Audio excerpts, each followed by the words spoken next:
नमस्कार जोहार, मैं राजू और आप देख रहे हैं 24 झारखंड न्यूज। चलिए जानते हैं झारखंड की सुबह से लेकर शाम तक की तमाम बड़ी खबरों को। लातेहार में पुलिस और उग्रवादियों के बीच हुई मुठभेड़, 2 जवान को लगी गोली। लातेहार में उग्रवादी संगठन जेजेएमपी और पुलिस के बीच मुठभेड़ हुई है। दोनों ओर से 200 राउंड गोली चली। वहीं इस गोलीबारी में 2 जवानों को गोली लग गई है और वे घायल हैं। पुलिस का सर्च ऑपरेशन जारी है। घायल जवानों में राम सिंह सुरीन पिता नारायण सिंह बड़ेबीर गोलाईकेरा चायबासा और नरेंद्र पांडे पिता रघुनंदन पांडे पलामू का शामिल है। गोली लगने के बाद दोनों को सदर अस्पताल ले जाएगा, जहां चिकित्सकों ने प्राथमिक उपचार किया। जांच के बाद जवान राम सिंह सुरीन को रांची रिम्स रेफर कर दिया गया। डॉक्टर ने बताया कि दोनों जवान के दाहिने पैर में गोली लगी है, जिसमें राम सिंह सुरीन के पैर के तलवे में गोली फंस गई है, जबकि नरेंद्र पांडे को घुटने के नीचे गोली लगी है। गोली निकल गई है।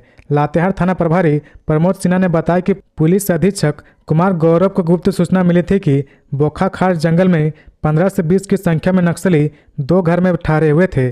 सूचना के आधार पर एसडीपीओ अरविंद कुमार के नेतृत्व में टीम गठित कर पुलिस सर्च अभियान में निकली थी। पुलिस जैसे नजदीक पहुंची, नक्सलियों ने गोली चलाना शुरू कर दिया। जवाबी कार्रवाई में पुलिस ने भी गोली चलाई, लेकिन नक्सलियों ने गोली चलाते हुए जंगल का लाभ उठाते हुए फरार हो गए। दोनों ओर से करीब 200 राउंड से अधिक गोली चली। सब मुठभेड़ करीब आधा घंटा तक चला। रांची के सुखदेव नगर में मिला नवजात शिशु का शव। रांची के सुखदेव नगर थाना क्षेत्र के विद्यानगर रोड नंबर 1 से सोमवार की सुबह कचरे के ढेर में प्लास्टिक में लिपटा नवजात शिशु का शव बरामद हुआ है। स्थानीय लोगों ने पुलिस को सूचना दी, जिसके बाद पुलिस ने शव को कब्जे में ले लिया। बच्चे के शरीर पर गहरे जख्म के निशान मिले हैं, जिससे आशंका जताई जा रही कि उसकी मौत होने के बाद उसे कचरे में फेंक दिया गया। पुलिस घटना की जांच में जुटी है और आरोपी की तलाश कर रही है। झारखंड में आज से 24 जिलों में बारिश का अलर्ट। 11 अक्टूबर तक बूंदाबांदी की संभावना। 15 से लौटेगा मानसून, ठंड का होगा एहसास। झारखंड में दुर्गा पूजा के दौरान बारिश बाधा बन सकती है। बंगाल की खाड़ी में बने लो प्रेशर एरिया का असर राज्य में शनिवार से ही दिखने लगा है। 24 जिलों में बारिश का येलो अलर्ट जारी किया गया है। इसके अलावा 10 अक्टूबर को 8 जिलों में बारिश हो सकती है। 11 अक्टूबर को कई हिस्सों में बादल छाए रहने की संभावना है। हालांकि मौसम विभाग के मुताबिक 12 अक्टूबर से मौसम साफ हो सकता है। 15 अक्टूबर से मानसून की विदाई संभव है। इसके बाद प्रदेश में ठंड का एहसास होने लगेगा। बंगाल की खाड़ी में बने लो प्रेशर एरिया की वजह से मौसम में बदलाव दिखेगा। भारतीय मौसम विभाग के अनुसार 11 अक्टूबर तक राज्य के सभी हिस्सों में बादल छाए रह सकते हैं। कई स्थानों पर बूंदाबांदी भी हो सकती है। 12 अक्टूबर से मौसम साफ हो जाएगा। बात करें रांची की, तो यहाँ अगले 3 दिन तक हल्की बारिश होने की संभावना है। मौसम में हुए बदलाव के कारण शाम में हल्की ठंड का एहसास होगा। 10 अक्टूबर को गुमला, बोकारो, हजारीबाग, खूंटी, जमशेदपुर, चाईबासा, सिमडेगा और खरसावां में हल्के से मध्यम दर्जे की बारिश हो सकती है। बीजेपी का दिल्ली में मंथन शुरू। दशहरा के बाद पहली सूची होगी जारी। झारखंड विधानसभा चुनाव को लेकर बीजेपी प्रदेश चुनाव समिति की बैठक हरमो स्थित प्रदेश कार्यालय में हुई। इसमें 81 विधानसभा क्षेत्रों के संभावित प्रत्याशी के नाम पर मंथन किया गया। हर विधानसभा सीट के लिए 3 नामों का पैनल तैयार किया गया। सोमवार को दिल्ली में आला नेताओं के साथ प्रदेश के नेताओं की बैठक होगी। विधानसभा चुनाव के उम्मीदवारों के नाम पर संसदीय बोर्ड अंतिम मोहर लगाई। विजयदशमी के बाद बीजेपी प्रत्याशियों की पहली सूची जारी होगी। रविवार को प्रदेश चुनाव समिति की बैठक में जिला द्वारा भेजे गए प्रत्याशी के नामों पर राय शुमारी की गई। इसके साथ ही हर विधानसभा सीट पर चुनावी परिस्थिति के अनुसार रणनीति बनाने पर चर्चा हुई। बैठक के बाद नेता प्रतिपक्ष अमर कुमार मौर्य ने पत्रकारों से कहा कि प्रत्याशी प्रबंधन और चुनाव अभियान पर चुनाव समिति में चर्चा हुई। चुनाव अभियान को प्रभावी बनाने और चुनाव प्रबंधन पर विचार विमर्श किया गया। उन्होंने कहा कि जनसभाओं के अनुरूप भाजपा नेतृत्व में जो मजबूत एनडीए सरकार बनाने के लिए हम कृत संकल्पित हैं। खबरों में आगे बढ़ने से पहले अगर अभी तक आपने इस चैनल को सब्सक्राइब नहीं किया तो प्लीज सब्सक्राइब कर ले, जिससे झारखंड की हर छोटी सी बड़ी खबर की अपडेट आप तक पहुंचता रहे। जेएसएससी ने शिकायतकर्ताओं को दिया आखिरी मौका, आज तक करना होगा साक्ष्य जमा। झारखंड कर्मचारी चयन आयोग जेएसएससी ने सीजीएल परीक्षा में पेपर लीक के मामले में शिकायतकर्ताओं को आखिरी मौका दिया है, उन्हें आज तक साक्ष्य जमा करने के होंगे, नहीं तो आयोग अपने स्तर पर निर्णय लेगा। इसकी जानकारी जेएसएससी के सचिव सुधीर कुमार गुप्ता ने एक पत्र जारी कर दी है। इसमें शिकायतकर्ताओं को परीक्षा में हुई गड़बड़ी से जुड़ी शिकायतों के साक्ष्य और स्रोत शपथ पत्र देने का एक अंतिम अवसर दिया गया है। नोटिस में सचिव ने कहा कि अगर शिकायतकर्ता निर्धारित समय पर साक्ष्य लेकर उपस्थित नहीं होते हैं तो समिति उपलब्ध साक्ष्यों के आधार पर निर्णय लेगी। ट्रेन को डीरेल करने की साजिश हुई नाकाम, बड़ा हादसा टला। एक हफ्ते में दूसरी घटना। चक्रधरपुर रेल मंडल के सोनवा रेलवे स्टेशन के पास एक बार फिर शनिवार रात में ट्रेन को डीरेल करने की साजिश रची गई। थर्ड लाइन के ज्वाइंट प्लांट संख्या 101A व 101B पर बड़ा पत्थर रख दिया गया था। पेट्रोलिंग कर रहे रेल कर्मियों ने समय रहते पत्थर को देख लिया। इस घटना में राहत की बात यह रही कि उस समय अप लाइन पर शालीमार कुर्ला एक्सप्रेस के आने का समय था। इसके बाद अनन फनन में थर्ड लाइन समेत अप व डाउन लाइन में ट्रेनों का परिचालन बंद कर दिया गया। इससे बड़ी घटना टल गई। ट्रेनों का परिचालन रात 9:45 से 10:05 तक बंद रहा। पत्थर हटाने के बाद ट्रेनों का परिचालन शुरू किया गया। इससे पहले मंगलवार को भी ट्रैक पर पत्थर रख दिया गया था। एक सप्ताह में दूसरी बार घटना है। चंपई सोरेन को अस्पताल से मिली छुट्टी, पीएम नरेंद्र मोदी ने फोन कर जाना हालचाल। चंपई सोरेन की तबीयत में सुधार आ गया है, उन्हें अस्पताल से छुट्टी मिल गई है। प्रधानमंत्री ने फोन कर चंपई सोरेन की तबीयत की जानकारी ली। मिली जानकारी के अनुसार नरेंद्र मोदी ने चंपई सोरेन को 3 बार कॉल किया था, लेकिन अननोन कॉलर आईडी दिखाने के कारण चंपई सोरेन ने उनका फोन नहीं उठाया। इसके बाद बीजेपी कार्यालय से बताया गया कि नरेंद्र मोदी का फोन आया था, उठाकर बात कर लीजिए। इसके बाद चंपई सोरेन ने उन्हें फोन में अपनी तबीयत के बारे में बताया। बता दें कि अस्पताल से छुट्टी मिलने के बाद वे जामताड़ा जा सकते हैं। जानकारी हो कि कल चंपई सोरेन की तबीयत अचानक खराब हो गई थी। उनको टीएमएस में भर्ती कराया गया था, जहां डॉक्टरों की देखरेख में उनका इलाज चल रहा था। चंपई सोरेन का साहिबगंज दौरा भी उनकी तबीयत को देखते हुए रद्द करना पड़ा था। स्वास्थ्य मंत्री बन्ना गुप्ता ने किया सोनारी दोमुहानी घाट का उद्घाटन, बोले यह विश्व स्तरीय पर्यटन स्थल बनेगा।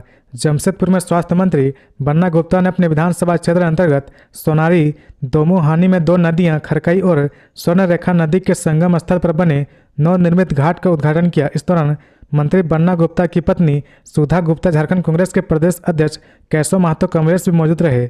घाट का मुख्य द्वार लोगों के लिए आकर्षक का केंद्र बना है। मौके पर बनारस की गंग आरती की तर्ज पर स्वर्णरेखा महाआरती का आयोजन किया गया। उत्तर प्रदेश से आए 11 पंडितों ने मंत्रोच्चार के साथ महाआरती की। इस दौरान घाट पर 50,000 के लगभग लोगों की भीड़ थी। दोमुहानी का यह नज़ारा अद्भुत था। हर कोई इस पल को यादगार बनाने के लिए अपने मोबाइल में फोटो ले रहे थे। बता दें कि सोनारी दोमुहानी का पर्यटन स्थल बनाना स्वास्थ्य मंत्री बन्ना गुप्ता का ड्रीम प्रोजेक्ट था। उन्होंने कहा कि जनता हमें समर्थन देगी और मैं इस क्षेत्र को पूरी तरह विकसित करूंगा। अब लोग यहां आकर अपने परिवार के साथ समय बिता सकते हैं। सोनारी दोमुहानी घाट छठ महापर्व के लिए भी खास रहता है। शहर के अलग अलग क्षेत्र से लोग यहां छठ पर्व मनाने के लिए आते हैं।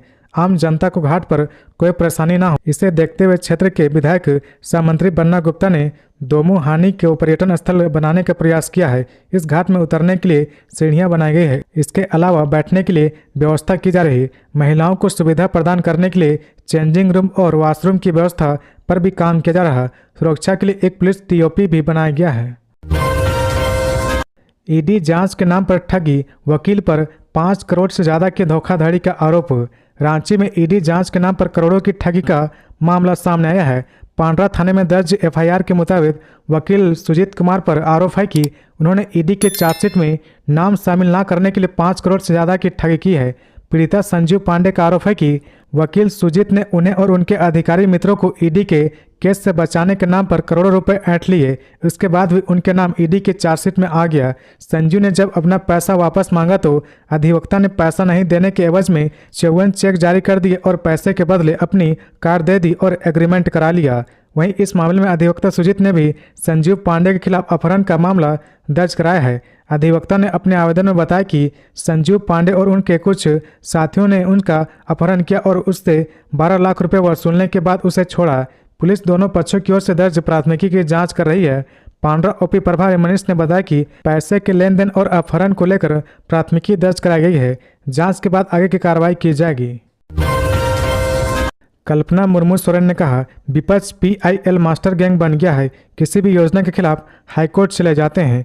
सिसई में गांडे विधायक कल्पना मुर्मू सोरेन ने मैया सम्मान यात्रा के दौरान सभा को संबोधित करते हुए कहा कि बीजेपी दरअसल PIL मास्टर गैंग बन गई है।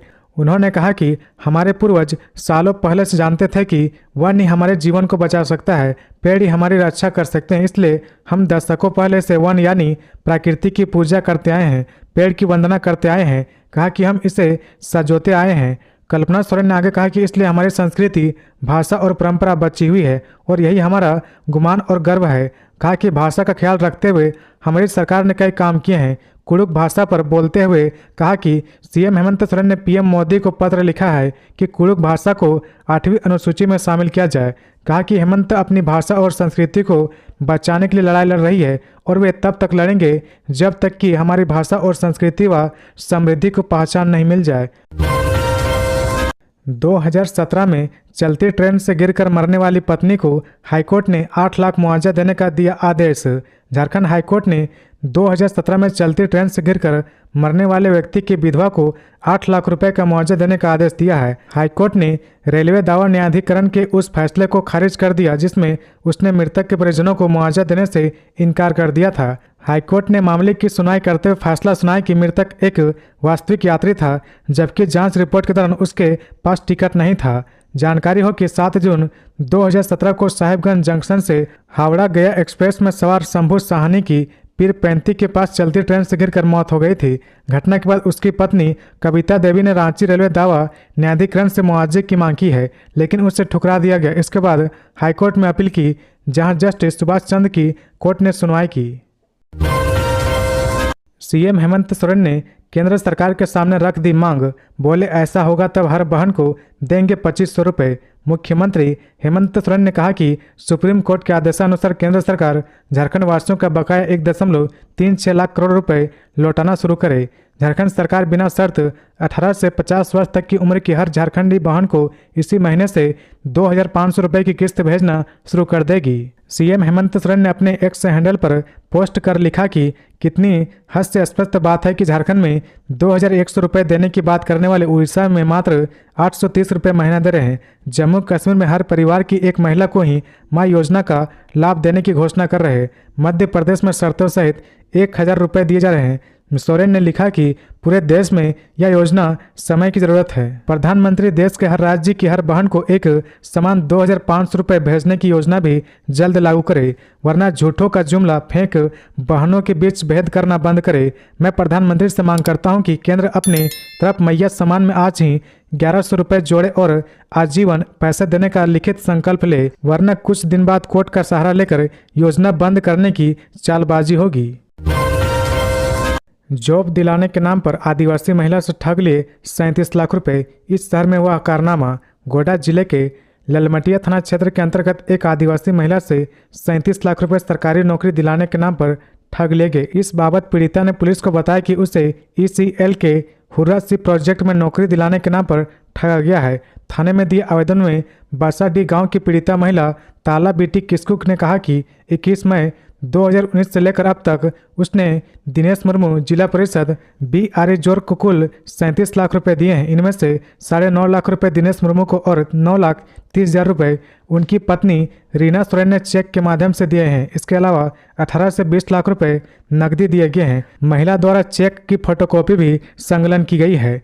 पीड़िता महिला ने कहा कि 4 साल बीतने के बावजूद उसे नौकरी नहीं मिली और उसे बार बार झूठे आश्वासन दिए गए। जब भी वह दिनेश मुर्मू के घर भलगोड़ा डुमरिया थाना राजा भिट्ठा जाती है तो उसे जान से मारने की धमकी दी जाती है, जिससे वह बेहद डरी हुई है। महिला ने थाना प्रभारी से इस मामले में गहन जांच करने की उचित कार्रवाई करने की मांग की है ताकि उसे न्याय मिल सके। रांची में 9 से 13 अक्टूबर तक मालवाहक वाहनों के प्रवेश बंद। इन रूट्स पर होगा छोटी गाड़ियों का परिचालन। रांची में दुर्गा पूजा की तैयारियां पूरी हो गई है। पूजा स्थलों पर भारी सुरक्षा व्यवस्था की गई है। वहीं ट्रैफिक पुलिस ने भी ट्रैफिक के कड़े इंतजाम कर लिए हैं। ट्रैफिक पुलिस ने 9 से 13 अक्टूबर तक भारी और मालवाहक वाहनों के प्रवेश पर रोक लगा दी है। यह रोक सुबह 8 बजे से अगले दिन सुबह 4 बजे तक लागू रहेगी। वहीं मेन रोड पर निजी और यात्री वाहनों का प्रवेश शाम 4 बजे से अगले दिन सुबह 4 बजे तक वर्जित रहेगा। ट्रैफिक एसपी कैलाश करमाली ने इसके संबंध में आदेश जारी किया है। इसके अलावा श्रद्धालुओं के लिए वाहन पार्किंग और कुछ मार्गों पर वाहनों के परिचालन पर भी रोक लगाई गई है। पिस्का मोड़ से न्यू मार्केट की ओर आने वाली छोटी गाड़ियों का परिचालन शाम 4 बजे से सुबह 4 बजे तक मीनाक्षी सिनेमा हॉल से पहाड़ी मंदिर होते हुए किशोरगंज चौक से हरमुज चौक की ओर रहेगा। लालपुर से कोकर जाने वाले मार्ग पर परिचालन वन वे रहेगा। सिर्फ लालपुर से कोकर की ओर जाने वाले वाहन सदर थाना वाले मार्ग से होते हुए जाएंगे। कोकर से लालपुर की ओर आने वाली गाड़ियां कांटा टोली होकर अपने गंतव्य तक जाएगी। हरमुख की तरफ से किशोरगंज होकर रातू रोड की तरफ आने वाली 4 पहिया वाहनों का परिचालन किशोरगंज चौक तक ही होगा। इस ओर आने वाली सभी 2 पहिया वाहन की किशोरगंज से आगे पहाड़ी मंदिर मोड़ से Meenakshi cinema hall Ratu road होते हुए पिस्का मोड़ की ओर जाएंगे। तो ये थी आज की झारखंड की टॉप बड़ी खबरें। इसी तरह झारखंड की हर छोटी सी बड़ी खबर देखने के लिए आप हमारे चैनल 24 झारखंड न्यूज को सब्सक्राइब करके बेल आइकन प्रेस कर ले, जिससे झारखंड की हर छोटी सी बड़ी खबर की अपडेट आप तक पहुंचता रहे। तो आज के लिए बस इतना ही। हमें दीजिए इजाजत, फिर मिलते हैं नेक्स्ट न्यूज में।